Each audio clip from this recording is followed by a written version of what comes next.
Breaking news! Our Cleveland Browns have made some moves, and I'll give you all the details. But before we jump into today's breaking news, be sure to hit that like and subscribe button so you never miss out on the latest updates. We have a big story today, and trust me, you're going to want to hear about it. Alright, let's get started. The Browns are making some moves, and this one is going to get a lot of attention. The team is signing former Giants and Chiefs wide receiver Kadarius Toney to the practice squad, according to league sources confirmed to Cleveland.com. Toney, just 25, was a key part of Kansas City's back-to-back Super Bowl winning teams, but he's now looking for a fresh start in Cleveland after a rocky end to his time with the Chiefs. So, what's the story with Toney? Let's back up a bit. The Chiefs acquired him from the New York Giants in October 2022 after a rough season in New York. But despite his early struggles, Toney had some big moments in Kansas City, including a game-winning touchdown in a thrilling 38-35 Super Bowl 57 win over the Eagles. Not only that, but he also had a 65-yard punt return that set up another crucial touchdown in the fourth quarter of the game. Talk about stepping up when it counts. Now, let's be real, Browns fans. Toney's time in Kansas City wasn't all sunshine and Super Bowl glory. After his big moments, things started to go downhill. The Chiefs became frustrated with his inconsistencies, especially his drops and mental errors. Remember when he lined up offsides before the snap on what could have been a game-winning touchdown? That play, where tight end Travis Kelce caught a pass and threw it to Toney for a potential score, is one fans won't soon forget, for all the wrong reasons. And it wasn't just in Kansas City.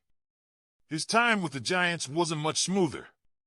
He played in just 12 games in his 2 seasons in New York, catching 41 passes for 420 yards and no touchdowns. The Giants were quick to move on, trading him to the Chiefs, where, despite his Super Bowl heroics, he never found a consistent role. In total, Toney racked up 340 receiving yards, 3 receiving touchdowns and 1 rushing touchdown in 20 games with Kansas City. But here's the thing, Toney's talent is undeniable. The guy was a first-round pick for a reason. He's got speed. Remember, he ran the 40-yard dash in 4.39 seconds, which got scouts excited. He showed flashes of brilliance during his time in Florida, where he caught 120 passes for 1,590 yards and rushed for 580 yards in 4 seasons.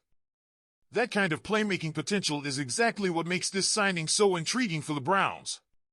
So what does this mean for Cleveland? The Browns are making a low-risk, high-reward move by bringing Toney to the practice squad. If they can tap into that potential and give him the right opportunities, he could end up being a real asset, especially with his experience on special teams and in big moments. Sure, there are questions about his consistency and ability to stay focused, but the Browns are betting that a change of scenery and a fresh start can help him turn things around. Now it's your turn, Browns fans. What do you think of this move? Do you think Toney can find his feet in Cleveland, or do you think the struggles he had in Kansas City and New York will follow him here? Let me know what you think in the comments below. A new civil lawsuit was filed in Houston on Monday, accusing Cleveland Browns quarterback Deshaun Watson of sexual assault and battery. The incident allegedly occurred in October 2020, when Watson was still with the Houston Texans.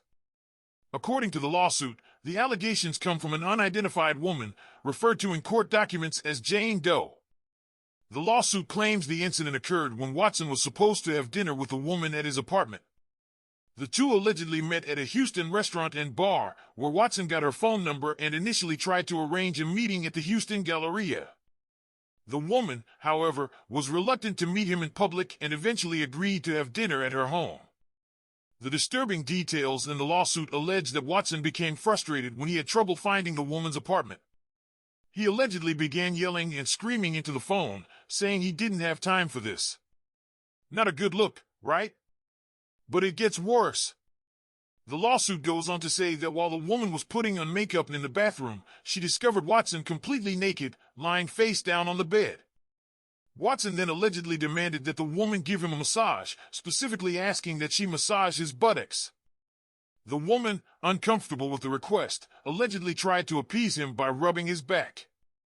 But, according to the lawsuit, Watson was having none of it. He turned around and continued to demand a massage in areas that made the woman extremely uncomfortable. At this point, the lawsuit claims things got even worse. The woman told Watson she wasn't a masseuse, and instead of backing down, Watson allegedly stripped her naked and assaulted her intimately. This is the part of the lawsuit that gets really intense, accusing Watson of having sex without consent. The woman claims she managed to escape and grabbed something heavy in self-defense. Watson then allegedly stormed out of her apartment. So where does that leave us now? Well, the NFL declined to comment on the lawsuit, and the Browns have yet to respond either. Of course, this isn't the first time Watson has been embroiled in serious allegations like this. As you all recall, Watson was suspended for 11 games last season after more than 24 women accused him of rape and inappropriate behavior during massage sessions. These incidents led to a massive legal battle, but ultimately, 2 grand juries in Texas decided not to bring criminal charges against him. While Watson avoided criminal prosecution, the NFL handed down an 11-game suspension, fined him $5 million, and required him to undergo mandatory evaluation and treatment before he could be reinstated. Most of those cases have since been settled, with Watson paying 23 of the 24 civil lawsuits that were filed against him. This new lawsuit, however, is different. It's unrelated to those previous allegations, though it's worth noting that the same attorney, Tony Busby, who represented most of Watson's previous accusers, is handling this new case as well. For the Browns, this just adds another layer of complexity. Remember, the team made a big commitment to Watson in March 2022, trading 6 draft picks, including 3 first-rounders, to bring him to Cleveland. And they didn't just quietly bring him in. The Browns gave Watson a fully guaranteed $230 million contract, the largest in NFL history at the time. But Watson's time with the Browns so far has been anything but smooth. Between his suspension and injuries, Watson has started just 13 games for Cleveland. And in his last game, a 33-17 loss to the Dallas Cowboys, Watson struggled. He completed just 24 of 45 passes for 169 yards, 1 touchdown, and 2 interceptions. To make matters worse, it was his first game back after undergoing season-ending shoulder surgery last November. So here we are, Browns fans. We have a quarterback with serious legal issues resurfacing just as he's trying to find his form on the field. What does this mean for the team going forward? Will this latest lawsuit be a distraction, or can Watson move past it and focus on football? There are so many questions, and we want to hear your thoughts. What do you think of this latest development? Are you concerned about how it could affect the Browns season? And don't forget, if you enjoyed this video, hit that like button and hit subscribe so you never miss any breaking news about the Browns. Go Browns!